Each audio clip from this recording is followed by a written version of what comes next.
प्रिय विद्यार्थियों, हम लोग कक्षा 10 सामाजिक विज्ञान में यूरोप में राष्ट्रवाद का उदय पढ़ रहे हैं, जिसमें अगला टॉपिक जर्मनी और इटली का निर्माण या जर्मनी और इटली का एकीकरण है। लेकिन इस पाठ के चौथे वीडियो में हम लोग केवल जर्मनी की एकीकरण के बारे में पढ़ेंगे, क्योंकि दोनों के बारे में पढ़ने पर वीडियो बहुत बड़ा हो जाएगा। इसलिए हम लोग पहले आज जर्मनी की एकीकरण के बारे में पढ़ेंगे। हम लोग जानेंगे कि कैसे जर्मनी एकीकृत होकर के एक राष्ट्र राज्य बना। जर्मनी के निर्माण के संबंध में आपकी पाठ्य पुस्तक में बहुत ज़्यादा नहीं लिखा गया है। केवल इतना बताया गया है कि प्रसा राज्य का मंत्री ऑटो वान बिस्मार्क जर्मनी के निर्माण की प्रक्रिया का जनक था। जर्मनी के निर्माण की प्रक्रिया का जनक था। देखिए यहाँ, जिसने 7 वर्षों में ऑस्ट्रिया, डेनमार्क और फ्रांस को हरा करके 18 जनवरी 1871 को प्रसा के राजा विलियम प्रथम के नेतृत्व में नए जर्मनी साम्राज्य की घोषणा की। नए जर्मन साम्राज्य की घोषणा की। किंतु देख रहे हैं, मानचित्र के माध्यम से जर्मनी के निर्माण की पूरी प्रक्रिया को दर्शाया गया है। अतः हम इस मानचित्र के माध्यम से ही जर्मनी की एकीकरण की पूरी प्रक्रिया को समझेंगे। पिछले वीडियो में आप लोगों को बताया जा चुका है कि किस प्रकार नेपोलियन ने लगभग 300 छोटे छोटे जर्मन राज्यों को जीत करके 39 राज्यों का एक संघ बनाया था, जिसे राइन महासंघ कहा जाता था। इस प्रकार से जर्मनी के एकीकरण की शुरुआत किसी जर्मन ने नहीं, बल्कि एक फ्रांसीसी नेपोलियन ने की थी। पिछले वीडियो में हमने यह भी देखा कि 1834 ईस्वी में सभी राज्यों ने मिलकर एक सीमा शुल्क संगठन बनाया था, जिसका नाम जाल्वे राइन रखा गया था। आगे चल करके जर्मनी की एकीकरण में यह भी काफी सहायक हुआ। इसी प्रकार हम लोगों ने वीडियो 3 में यह भी पढ़ा कि कैसे जर्मन की निर्वाचित प्रतिनिधि, जिनकी संख्या लगभग 831 के करीब थी, इन निर्वाचित प्रतिनिधियों ने 1848 ईस्वी में फ्रैंकफर्ट में एक संसद का आयोजन किया था। पिछले वीडियो में मैंने आपको उनका चित्र भी दिखाया था। देखिए, ये फ्रैंकफर्ट में एक संसद का आयोजन किया था और इस संसद में उन्होंने एक संविधान बनाने का प्रयास किया था जर्मन राष्ट्र के लिए, लेकिन उनका ये प्रयास सफल नहीं हुआ था। फिर भी इन सभी घटनाओं ने जर्मनी के एकीकरण के लिए एक पृष्ठभूमि तैयार कर दी थी, जिस पर खड़े होकर प्रसा के एक मंत्री बिस्मार्क ने जर्मन एकीकरण को अंतिम रूप दिया। प्रसा विभिन्न जर्मन राज्यों में से एक राज्य था। देखिए, सबसे बड़ा प्रसा है प्रसा, और यह सबसे शक्तिशाली था, अन्य राज्यों से शक्तिशाली था। एकीकरण प्रसा के नेतृत्व में ही संभव था। जर्मन राष्ट्र के निर्माण के लिए या एकीकरण की तैयारी के क्रम में सर्वप्रथम बिस्मार्क ने क्या किया कि प्रसा की सेना को मजबूत किया और फिर लौह और रक्त की नीति अपनाकर, अर्थात कूटनीति और युद्ध के द्वारा जर्मन एकीकरण को पूरा किया। अब मानचित्र की सहायता से इसे समझने का प्रयास करते हैं कि अपनी लौह और रक्त की नीति को बिस्मार्क ने किस प्रकार लागू किया। मानचित्र में आप देख रहे हैं कि स्लेस्विग और होल्स्टीन ये 2 रियासतें, डेनमार्क एक देश है, यूरोप के मानचित्र में जो आज का है देखेंगे तो उसमें डेनमार्क आपको दिखाई देगा। डेनमार्क देश के अंतर्गत 2 रियासतें थी। ये दोनों रियासतों को बिस्मार्क जर्मनी के एकीकरण के लिए इन्हें जर्मन या कहिए प्रसा में, पुराना नाम जर्मनी का प्रसा ही माना जाता है, प्रसा में मिलाना चाहता था। ये होलेस्टीन की अधिकांश जनसंख्या जर्मन थी और वह जर्मन महासंघ में मिलने की इच्छुक भी थी, जबकि जो स्लेस्विग राज्य था उसकी जनसंख्या में जर्मन और डेन दोनों लोग थे। प्रसा का पड़ोसी देश एक देख रहे हैं नीचे, ऑस्ट्रिया है। ये उस समय का एक शक्तिशाली साम्राज्य था। आप पिछले वीडियो में आप लोगों ने हैब्सबर्ग के बारे में पढ़े हैं, हैब्सबर्ग वंश के बारे में। तो ये यूरोप का एक शक्तिशाली राज्य था। तो बिस्मार्क ने सोचा कि बिना ऑस्ट्रिया को मिलाए ये होलेस्टीन और स्लेस्विग को जर्मन महासंघ में नहीं मिलाया जा सकता है। तो इसके लिए बिस्मार्क ने ऑस्ट्रिया के साथ एक समझौता किया, जिसे गेस्टाइन का समझौता कहा जाता है।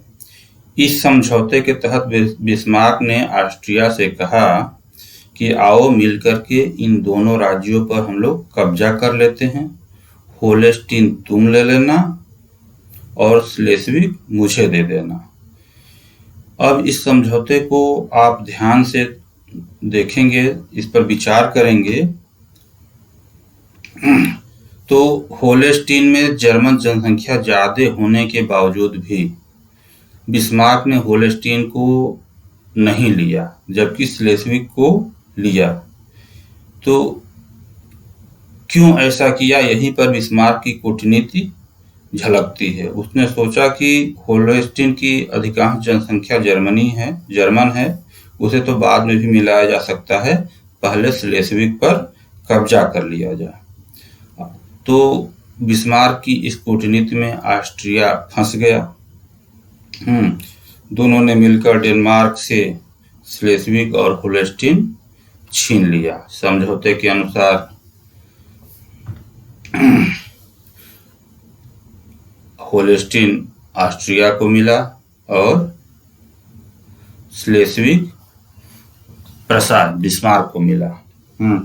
तो इस प्रकार से जर्मनी के एकीकरण की जो प्रक्रिया शुरू हुई थी उसका पहला चरण यहीं पर पूरा हुआ।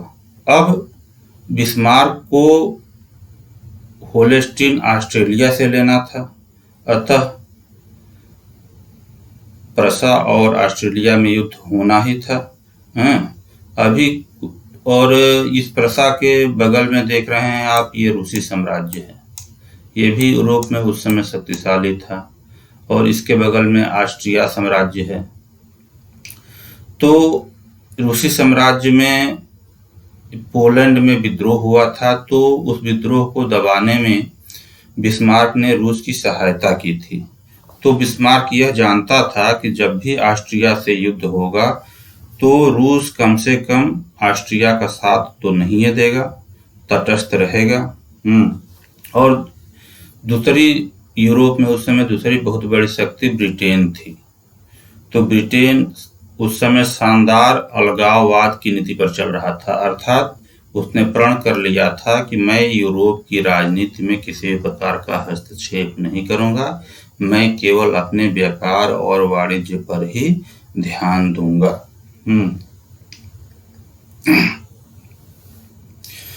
अब एक और बड़ी शक्ति बची थी यूरोप में और वो थी फ्रांस। फ्रांस में उस समय नेपोलियन तृतीय सम्राट था। ये राइनलैंड के बगल में ये जो क्षेत्र देख रहे हैं, इसके बाद से फ्रांस की शुरुआत हो जाती है। मानचित्र में पूरा दिखाया नहीं गया है, मानचित्र में केवल जर्मन महासंघ को ही दिखाया गया है। तो एक बड़ा साम्राज्य, बड़ी शक्ति कह सकते हैं, फ्रांस था। तो अब बिस्मार्क को फ्रांस को मिलाना था। तो फ्रांस को मिलाने के लिए बिस्मार्क नेपोलियन तृतीय से व्यक्तिगत रूप से मिला और कहा कि भैया तुम राइनलैंड का कुछ भाग, हालांकि उस समय राइनलैंड के अधिकांश भाग पर फ्रांस का ही कब्जा था, तो बिस्मार्क ने नेपोलियन तृतीय को समझाया कि तुम राइनलैंड का कुछ और भाग ले लेना और जितने राइनलैंड पर तुम्हारा अधिकार है उसकी मान्यता भी हम तुमको दे देंगे। नेपोलियन उस समय तैयार हो गया, ठीक है, तुम जाओ ऑस्ट्रिया से युद्ध करो, मैं कुछ नहीं बोलूंगा। इसके बाद नीचे एक पिटमांड और सार्डिनिया का राज्य था, जिसे इटली के एकीकरण में हम लोग पढ़ेंगे। उससे ऑस्ट्रिया ने उसका एक प्रांत था जिसका नाम वेनेसिया था, उसको उस पर कब्जा कर लिया था। अतः पिटमांड और सार्डिनिया भी ऑस्ट्रिया से अपना जो है क्षेत्र मुक्त कराना चाहता था। बिस्मार्क इस बात को समझता था। जैसे कहा जाता है ना कि दुश्मन का दुश्मन मित्र होता है, तो बिस्मार्क ने पिटमांड और सार्डिनिया से मिलकर के यह समझौता किया कि जब मैं उत्तर से ऑस्ट्रिया पर आक्रमण करूंगा तो तुम ऑस्ट्रिया पर दक्षिण से आक्रमण कर देना और अपना क्षेत्र मुक्त करा लेना। इतनी तैयारी के बाद बिस्मार्क ने होल्स्टीन में, जिसकी अधिकांश जनसंख्या जर्मन थी, विद्रोह करा दिया और ऑस्ट्रिया से युद्ध का बहाना बनाया। अब दोनों में युद्ध होना ही था। 1866 यानी 1866 में सेडोवा के मैदान में युद्ध हुआ, जिसमें ऑस्ट्रिया की पराजय हुई, जिससे होल्स्टीन के साथ, ये उस समय ऑस्ट्रिया का इस पर भी राज था, होल्स्टीन के साथ हेनोवर और ये हेसे नासा जैसे क्षेत्र क्या हो गए, प्रसा में शामिल हो गए। इस प्रकार से पूरा उत्तर का जो क्षेत्र था, जिसको उत्तरी जर्मनी कहते थे, वो एक प्रकार से पूरा का पूरा प्रसा में अंग बन गया। लेकिन बिस्मार्क ने यहाँ भी एक कूटनीति का परिचय दिया। उसने युद्ध में पराजय के बावजूद भी ऑस्ट्रिया के साथ उदारता का व्यवहार किया और उसे अपना मित्र बना लिया, क्योंकि बिस्मार्क जानता था कि अगला जर्मनी के एकीकरण के लिए हमारा अगला युद्ध फ्रांस से अवश्य होगा। तो उसने क्या किया कि ऑस्ट्रिया को अपना मित्र बना लिया। इसीलिए कुछ कूटनीतिज्ञों ने कहा है कि सेडोवा की भूमि पर ऑस्ट्रिया की नहीं बल्कि फ्रांस की हार हुई थी। जब ऑस्ट्रिया युद्ध में हार गया, तब फ्रांस का उस समय का सम्राट जो नेपोलियन तृतीय था, उसके समझ में आ गया कि मेरे देखते ही देखते हमारे पड़ोस में ही एक बहुत बड़ा साम्राज्य खड़ा हो गया और मैं कुछ नहीं कर पाया। अब उसको कुछ डर सताना शुरू किया। फलस्वरूप उसने अपनी भी सेना को मजबूत करना शुरू कर दिया और वो समझ गया कि अब जो है प्रसा से हमारा युद्ध हो सकता है। नेपोलियन और बिस्मार्क के बीच जो समझौता हुआ था कि तुमको मैं राइनलैंड का कुछ भाग दे दूंगा और राइनलैंड के पूरे क्षेत्र पर तुम्हारी मान्यता हो जाएगी, क्योंकि राइनलैंड का क्षेत्र हमेशा से जर्मनी और फ्रांस के बीच विवाद का कारण रहा है। तो जब नेपोलियन ने बिस्मार्क से अपने वादा पूरा करने के लिए कहा, तो बिस्मार्क ने साफ मना कर दिया कि मैं तुमको अब कुछ नहीं दूंगा। अब नेपोलियन तृतीय लगा चिल्लाने, तुमने मेरे साथ धोखा किया है, मैं तुमको छोड़ूंगा नहीं, तुमने मेरे साथ छल किया है, मेरे साथ छल किया है। फिर क्या था? इतना होने के बाद क्या था बचा था? बस युद्ध बचा था दोनों के बीच। 1871 ईस्वी में 1871 ईस्वी में सेडान के मैदान पर युद्ध हुआ, जिसमें फ्रांस पराजित हुआ। ये ध्यान रखिएगा कि जो 1866 में युद्ध हुआ था उसको सेडेवो का युद्ध कहते हैं, और जो 1871 ईस्वी में युद्ध हुआ था उसको सेडान का युद्ध कहते हैं। ये दोनों ही युद्ध यूरोप के नक्शे को बदलने वाले थे, इसीलिए ये दोनों युद्ध बहुत ही महत्वपूर्ण माने जाते हैं। इस युद्ध में जब फ्रांस पराजित हो गया तो जितने दक्षिण जर्मनी के राज्य थे, जैसे बेडेन, ये बर्तेमबर्ग, बावेरिया, सब जो है जर्मन साम्राज्य में, प्रसा में मिल गए।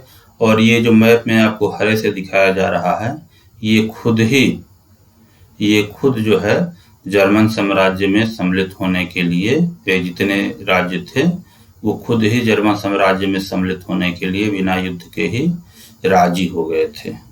तो ये राजी, जैसे भारत स्वतंत्र हुआ तो भारत में करीब 500 से ऊपर रियासतें थी, तो उसमें से 3-4 जूनागढ़, कश्मीर और हैदराबाद को छोड़कर खुद ही भारत में सम्मिलित होने के लिए राजी हो गई थी। इसी प्रकार से ये जर्मनी के एकीकरण में, ये जो हरे से दिखाया गया है आपके मानचित्र में, ये स्वयं ही जर्मन महासंघ में सम्मिलित होने के लिए तैयार हो गए थे। इस प्रकार से जो है जर्मनी का एकीकरण पूरा हुआ और सभी क्षेत्र मिल करके आज जो आप जर्मनी देख रहे हैं वो 1871 में बन करके तैयार हो गया, और इस पूरे क्षेत्र का एक ही सम्राट, जिसका नाम उस समय का सम्राट था विलियम प्रथम, वो घोषित कर दिया गया। इस प्रकार से बिस्मार्क ने अपनी लौह और रक्त की नीति द्वारा जर्मनी के एकीकरण को पूरा किया। जिस प्रकार से बिस्मार्क ने जर्मनी के एकीकरण में कूटनीति और युद्ध दोनों का सहारा लिया था, उसी प्रकार से भारत के एकीकरण में हमारे प्रथम उप प्रधानमंत्री सरदार वल्लभ भाई पटेल ने भी उस नीति का कुछ सहारा लिए थे, इसीलिए उनको भारत का बिस्मार्क कहा जाता है। अब इस युद्ध के क्या परिणाम हुए? इस युद्ध का सबसे बड़ा परिणाम ये हुआ कि फ्रांस और जर्मनी में अस्थायी शत्रुता हो गई, और ये शत्रुता हमेशा चलती रही, और इस शत्रुता की अंतिम परिणति प्रथम विश्व युद्ध के रूप में दिखाई देती है। मूल कारण प्रथम विश्व युद्ध का फ्रांस और ये जो क्षेत्र था यही था। फिर जब फ्रांस प्रथम विश्व युद्ध में जीत गया था तो ये राइनलैंड का क्षेत्र फिर जर्मनी को अपमानित करते हुए अपने क्षेत्र में मिलाया था। तो उम्मीद है आप लोगों को जर्मनी का एकीकरण समझ में आया होगा। वीडियो देखने के लिए बहुत बहुत धन्यवाद। अब इटली के एकीकरण के साथ हम लोग अगले वीडियो में फिर मिलेंगे। धन्यवाद।